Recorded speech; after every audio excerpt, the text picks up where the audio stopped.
Apakah ini awal recovery market kripto setelah penurunannya? Di sini kita akan bedah secara sentimen pasar, berita, dan price action yang terjadi ya. Kenapa akhirnya Bitcoin bisa kembali ke harga 40.000 US dollar? Apakah ini dead cat bounce atau awal dari rally selanjutnya? Mari kita bahas bersama. Untuk yang baru nonton video ini, perkenalkan kami para investor, partner kalian dalam berinvestasi. Kalian bisa pause sejenak untuk membaca disclaimer ini. Oke, selanjutnya kita lihat dulu coin market cap ya. Nah, di coin market cap ini terlihat bahwa rata-rata market hari ini hijau ya. Di 20 hour terakhir itu berkat Bitcoin kemarin berhasil menembus area resistennya. Sebenarnya masih di area resisten ya, di 40.000. Cuman itu berimpact kepada altcoin lainnya, di mana altcoin lainnya mengikuti hingga kenaikannya lumayan drastis per kemarin dan per hari ini. Itu. Oke, kita cek juga koin 360 ini sama ya, rata-rata semua hijau kecuali stablecoin, karena stablecoin mereka banyak narik uang di stable dan untuk membeli crypto, Bitcoin ataupun altcoin lainnya.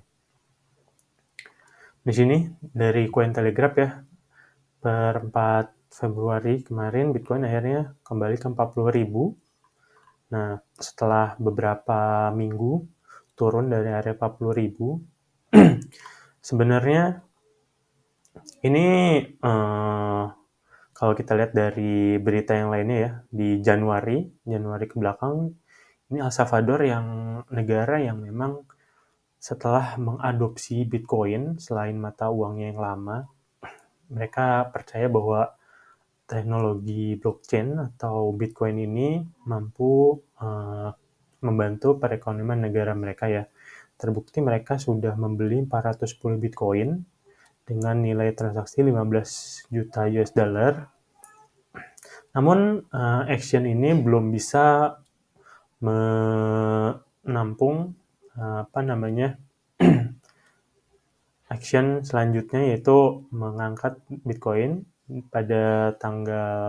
setelah tanggal 21. Bitcoin malah makin jatuh dari level supportnya. Kalau kita lihat di sini, nah ini tanggal 20-an ya, tanggal 20, jadi setelah El Salvador beli itu malah makin turun. Nah, sentimen yang kedua itu MicroStrategy. MicroStrategy itu salah satu big player yang memang mereka membutuhkan Bitcoin nih, makanya mereka juga beli di bawah. Mereka berhasil membeli 660 Bitcoin sebesar 25 juta US dollar. Kenapa sih MicroStrategy ini beli di bawah juga? Nah, rumornya adalah bahwa memang mereka butuh ini buat ETF ya, jadi buat jaminan ETF mereka, makanya karena di US sana mereka orang-orang US tuh mulai melirik pasar kripto ya. Makanya MicroStrategy mengeluarkan ETF dan memerlukan jaminan, makanya mereka membeli saat market sedang turun. Nah, ini yang menurut gue paling signifikan, di mana per Februari tanggal 1 kemarin Bitcoin Well membeli di area harga 36.000 sampai 38.000 ya. Jadi big investor ini dia benar-benar yang punya power banget nih beli hingga menyebabkan harganya melonjak ke 39.000 gitu. Nah, kalau dilihat di sini dari cluster data, Well sekarang memiliki 330 BTC. Nah, ini masif banget sih. Gila, ini lumayan besar yang dipegang. Mereka membeli di area 336.000 sampai 38.000. Nah, ini yang dilingkarin ini bisa terlihat ya, di mana si Well itu mengakumulasi. Jadi itu kenapa sentimen-sentimen ini yang akhirnya menggerakkan harga Bitcoin setelah banyak diakumulasi. Kita lihat dari sisi technical. Nah, di sini ya, banyak yang mengira bahwa Bitcoin tadinya bakal double bottom ya. Kalau dilihat dari time frame weekly, ini ada double topnya nih, sini kira-kira sekitar sini. Nah, orang-orang ngira jika dia melewati support majornya di area 30 ribuan, 31.000. Nah, ini bisa membentuk pola double bottom. Namun price action yang terjadi setelah kemarin ada big akumulasi. Nah, malah harganya dari harga pembukaan per Jumat kemarin ya di 37.000 itu langsung naik ke 40.000 di situ. Jadi sekarang ini Bitcoin udah di angka 40.000, menyentuh support titik resisten kemarin ya. Jadi dia sedang per hari ini masih di area 40.000. Kalau dilihat ini lumayan membentuk pola doji ya, walaupun ini belum berakhir. Jadi memang market sedang akumulasi dulu setelah kenaikan rally tadi. Nah, ini kalau dilihat price action-nya lumayan bagus ya, karena memang kalau dilihat dari November kemarin kan kita mulai turun ya. Mulai turun setelah ada double bottom nih, turun. Dia membentuk lower high, lower low, lower high, lower low, lower high, lower low, lower high, lower low. Cuman per kemarin di 24 Januari itu dia tidak membentuk lower low lagi. Nah, tapi membentuk higher high. Jadi higher high ini bisa dibilang higher low-nya. Nah, sekarang ini higher high. Tergantung nanti di sini apakah setelah konsolidasi ini dia akan turun atau naik. Nah, jadi price action-nya bisa kita tunggu ya selanjutnya. Apa yang akan terjadi di beberapa hari ke depan? Apakah dengan konsolidasi sementara dia akan melanjutkan kenaikannya atau memang akan ada konsolidasi beberapa hari dulu untuk menentukan dia akan ke bawah atau ke atas gitu. Cuman dari tadi ya beberapa faktor yang udah gue sebutin sebelumnya,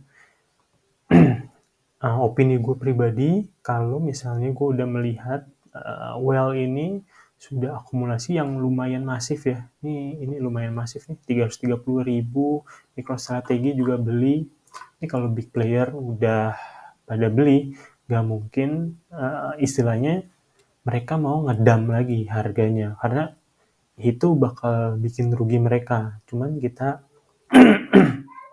nggak bisa berspekulasi, kita hanya bisa pantau market secara sentimen, berita ataupun dilihat secara price action-nya aja ya. Jadi kita tinggal nunggu apakah nanti setelah konsolidasi di 40.000 dia akan jatuh lagi ke bawah atau memang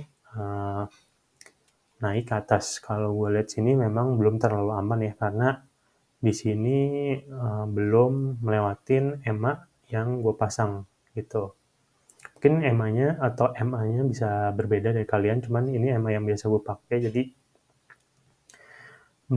kalau belum ngelewatin ini gue belum bisa confirm bahwa dia sudah akan reversal trennya. Cuman kalau di sini dilihat dari trennya ini udah lumayan patah ya, dengan patahnya juga dengan bikin impulsif.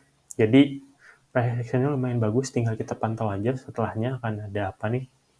Mungkin ini baru bisa kelihatan Senin ya, karena biasanya market di Sabtu Minggu ini tidak terlalu bergairah, karena memang orang-orangnya pada ambil dana mereka buat holiday dulu, weekend. Nah, mungkin Senin kita bisa lihat nih, apakah di Senin depan itu akan melanjutkan kenaikannya atau melanjutkan penurunan. Oke, itu tapi opini pribadi gue ya, jadi silahkan kalian melakukan research lebih dalam lagi mengenai market crypto ini, dan kalian juga bisa join di Discord, di mana kalian bisa nanya-nanya ya, kalau misalnya kalian bingung tentang price action satu koin atau satu token, kalian bisa tanya-tanya, atau di kolom komentar ntar gue bahas di Discord ya, untuk price action technical analisisnya. Oke, segitu aja untuk video kali ini. Mudah-mudahan sih Bitcoin bisa melanjutkan kenaikannya ya. Cuman kita masih harus menunggu konfirmasi. Kita tidak boleh berspekulasi. Kita tinggal lihat aja price action dan mengambil tindakan dari apa yang terjadi di market gitu. Terima kasih yang udah nonton. Thank you guys.